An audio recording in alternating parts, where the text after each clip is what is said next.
The first claim that Genesis advances is that the universe is not divine, it is designed.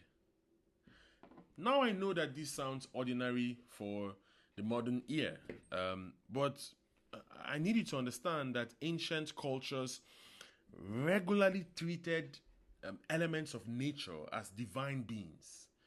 The sun wasn't just bright, it was a god. In Egypt, it was Ra. It was the blazing sovereign of heaven. This is not just something that was metaphorical or symbolical. The sun was a god, a deity that you prayed to, that you built temples for, and you organized your entire civilization around. The moon, the stars, the rivers, the mountains, they were all divine, all objects of worship, all beings with will and temperament and the power to reward or destroy you.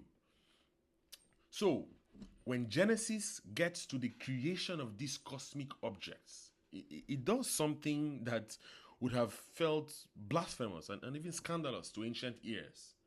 In Genesis chapter 1 verse 16, it says, "And God made the two great lights, the greater light to rule the day, and the lesser light to rule the night, and the stars also."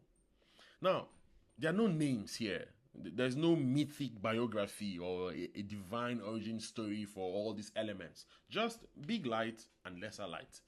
Moses, who remember, was highly enlightened, was highly educated, was a prince, was royalty, who understood the mythology, understood the theology of their own gods, downgraded the deity of his childhood into a household object.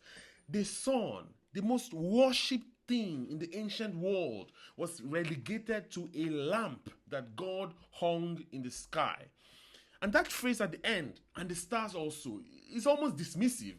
The entire night sky that empires read and consulted for omens, that priests studied for divine messages, that kings consulted before going to war, was reduced to background decoration.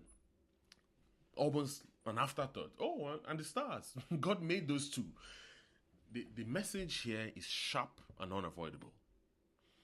The universe is not divine, it is designed.